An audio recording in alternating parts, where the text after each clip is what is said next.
Señora presidenta, señorías, déjenme que invierta los primeros 30 segundos de estos 12 minutos en expresar mi vergüenza por el hecho de que ni siquiera cuando nuestros servidores públicos caen en la lucha contra el narcotráfico y esta Cámara guarda un minuto de silencio, los escaños de Junts, los escaños de Bildu, los escaños de Podemos y los escaños de Esquerra estén llenos para hacer patente, repito, el luto por quienes nos defienden a todos y particularmente a nuestros jóvenes primeras víctimas del narcotráfico.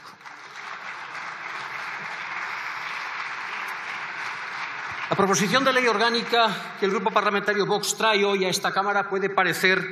fácil de aprender y tal vez incluso sencilla de despachar. Apenas 6 artículos, una disposición derogatoria y 3 disposiciones finales que en el Boletín Oficial de las Cortes apenas ocupan una docena de páginas. Pero yo se lo anticipo, esta sencillez es solo aparente. En su articulado se proponen reformas o adiciones a nada más y nada menos que 21 artículos de 2 leyes ordinarias y 4 leyes orgánicas. Y no precisamente normas triviales o secundarias, sino leyes tan importantes para la ordenación de nuestra convivencia, con la Ley Orgánica de Régimen Electoral General, como la Ley de Partidos Políticos, como la Ley Reguladora de las distintas modalidades de referéndum, como la Ley de Bases de Régimen Local o como el Código Penal. Las normas básicas que regulan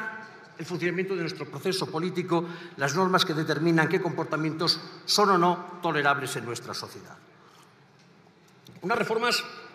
que, lejos de ser de naturaleza técnica, cuentan con el potencial de introducir cambios sustanciales en el funcionamiento de las instituciones que conforman nuestro sistema político. Empezando por la configuración de nuestro sistema de partidos, pasando por el régimen de disfrute de varios de los derechos y libertades más fundamentales y de nuestro sistema de relaciones centro-periferia y terminando por la conformación futura del régimen de mayorías en esta Cámara. Y que justifican plenamente el título de proposición de ley orgánica para garantizar la unidad de España que le hemos querido dar. Un título que quizás parezca ambicioso, pero que cuando menos tiene la virtud de no ser engañoso. Algo que no podrán decir, miro a la bancada socialista, quienes han dividido en dos a los españoles proponiendo una ley con la que garantizar la impunidad de quienes antes habían dividido en dos a los catalanes, colocando en el punto de mira la independencia de los jueces, entregando el gobierno de España a quienes pretenden su destrucción y abochorrándolos ante las instituciones europeas, y que encima tienen el sarcasmo de bautizar a su destarifo, perdón, es una expresión valenciana, traducida al castellano significa necedad, como ley para la normalización institucional, política y social de Cataluña. Como tampoco lo podrán decir, miro ahora a la bancada de Sumar, quienes acaban de traer a esta Cámara una proposición para la protección de la libertad de expresión, cuya aprobación no tendrá otro efecto que dejar desarmados a las víctimas del terrorismo frente a los hijos del terrorismo y que encima rebaja la protección que toda sociedad decente debería de brindar a los más débiles entre ellos, a los ancianos, a los pobres y a los excluidos. Una iniciativa ambiciosa que además viene en un momento dramático, porque cada vez que el Partido Socialista nos repite con machacona, aunque inútil insistencia, eso de que España no se rompe, hay una entidad cívica, hay un intelectual, hay un filósofo, hay un ex socialista, hay un político del Partido Popular, hay una docena de políticos de Vox que dicen exactamente lo contrario, que nuestro país avanza sin frenos hacia el descarrilamiento. El artículo primero de nuestra proposición de ley plantea la modificación de los artículos 6, 9 y 10 de la Ley Orgánica 2/2002 de partidos políticos. Por cierto, ley que aprobó en su momento el Partido Popular en el Gobierno con el voto favorable del Partido Socialista cuando todavía era el Partido Socialista e incluso el de CiU cuando todavía era CiU. Y ello al objeto de permitir que la norma que ya permite ilegalizar un partido cuando su actividad vulnere los principios democráticos y particularmente cuando persiga deteriorar o destruir el régimen de libertades o imposibilitar o eliminar el sistema democrático, pueda hacerlo también cuando esa misma actividad amenace con quebrar la unidad de España y el orden constitucional que en ella se fundamenta. Entendiendo que serían actos reveladores de esa intención los de amparar o apoyar con medidas administrativas, económicas o de cualquier otro orden, desde los órganos de gobierno y representación o las instituciones en las que se gobiernan, actividades que persigan deteriorar o destruir ese bien jurídico. Que adoptar una medida de este tipo resulta no ya oportuno, sino inaplazable, lo revela el hecho que de un tiempo a esta parte nuestro sistema democrático se esté viendo atacado desde numerosos frentes.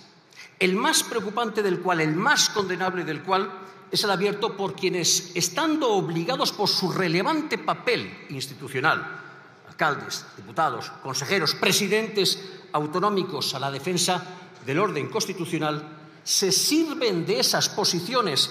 y de las herramientas que el Estado les brinda, de símbolos, de competencias y de presupuestos,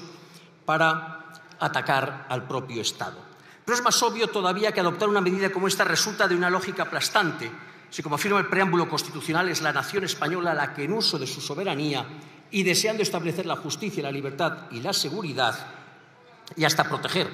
a todos los españoles y a todos los pueblos de España en el ejercicio de los derechos humanos, de sus culturas y de sus tradiciones, lenguas e instituciones, ¿qué sentido tendría dejar manos libres a quienes, desvertebrando a la nación española, acabarían en última instancia desmontando todo nuestro sistema de libertades? Porque nuestro sistema de libertades, señorías, no se entiende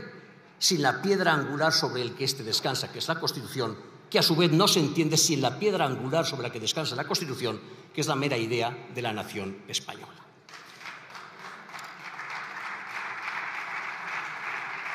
El artículo 2,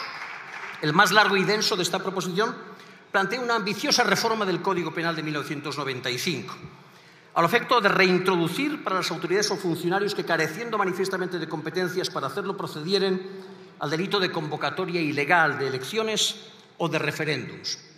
previendo además un agravamiento de las penas cuando estas consultas versaren sobre la soberanía, la independencia, la integridad territorial o la unidad de España y el orden constitucional que en esta se fundamenta. Contempla un agravamiento de las penas por las ofensas o ultrajes de palabra o por escrito o de hecho a España o a sus símbolos y emblemas realizados con publicidad, y una agravación adicional cuando estas fuesen realizadas por miembros del Gobierno, de la Nación, de las altas esferas del Poder Judicial o de los gobiernos autonómicos. Reintroduce por entero el capítulo primero del título 22º dedicado al delito de sedición, para volver a castigar a quienes se alcen pública y tumultuariamente para impedir por la fuerza o fuera de las vías legales la aplicación de las leyes o cualquier autoridad, corporación oficial o funcionario público el legítimo ejercicio de sus funciones o el cumplimiento de sus acuerdos o de las resoluciones administrativas o judiciales. Una cuestión sobre la que, señores del Partido Popular, creo que mañana tienen algo que decir, esta tarde podrían tener algo que votar. Propone un agravamiento del delito de traición cuando el favorecimiento de una potencia extranjera con riesgo para la seguridad nacional o la defensa nacional fuese llevado a cabo por miembros del Gobierno, de la Nación o del Consejo de Gobierno de una comunidad. Tipifica como delito la conducta del funcionario que, abusando de su cargo, comprometiera la independencia o integridad territorial de España y los intereses nacionales, y prevé la posibilidad de castigar con la pérdida de la nacionalidad española a aquellos extranjeros naturalizados que fueren declarados responsables de delitos contra la Constitución, contra el orden público, contra la paz o contra la independencia del Estado. A los españoles de nacimiento no se les puede privar de su nacionalidad, lo prohíbe la Constitución, pero a quienes han venido de fuera para traicionar a nuestro país es un deber también privarles de esa nacionalidad.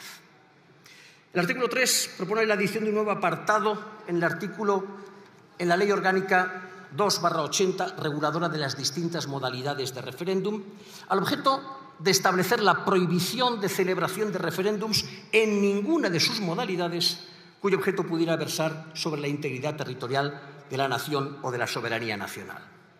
La propuesta es de una lógica tan aplastante que en cualquier país normal en el que lo obvio no tuviese que ser recordado y en el que el respeto a las leyes no fuese una iniciativa exótica,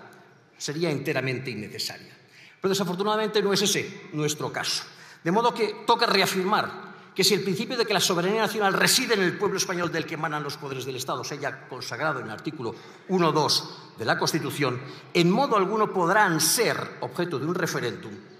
el cuestionamiento de la unidad nacional. Ni de un referéndum consultivo, ni de un referéndum de iniciativa autonómica, ni de un referéndum de reforma del Estatuto, ni de un referéndum constitucional tampoco. Porque si hemos de ser porque si hemos de ser rigurosos,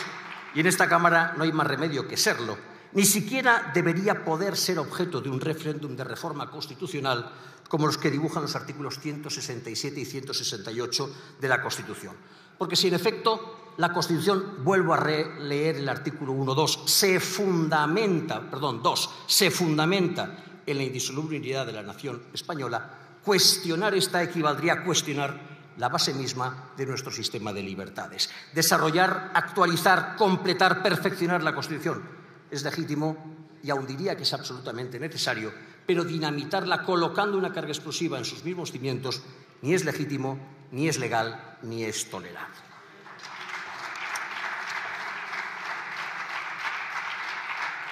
El artículo 4 propone la reforma de la Ley Orgánica de Régimen Electoral General para impedir la concurrencia a las elecciones de aquellos partidos que presenten una similitud sustancial en sus estructuras, organización y funcionamiento, de las personas que los componen, rigen, representan administrativa o integran cada una de sus candidaturas, o de la procedencia de los medios de financiación o materiales con aquellas organizaciones que hubiesen sido previamente ilegalizadas. Y plantea un argumento más, un argumento que nos permita ir mucho más adelante. Si la actual redacción no ha resultado útil, y la prueba la tenemos en la presencia parlamentaria de partidos que han hecho de la práctica del terrorismo callejero una de sus estrategias de actuación y del homenaje a los terroristas una de sus costumbres, es necesario afinar un tanto más. Y hacerlo aplicando el conocido test del pato.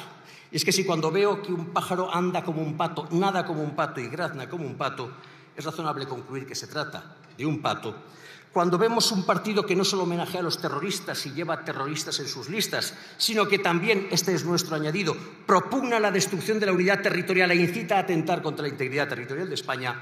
no es descabellado pensar que estemos ante un indigno sucesor de la banda terrorista cuyo nombre todos quisiéramos olvidar. Concluyo, señorías.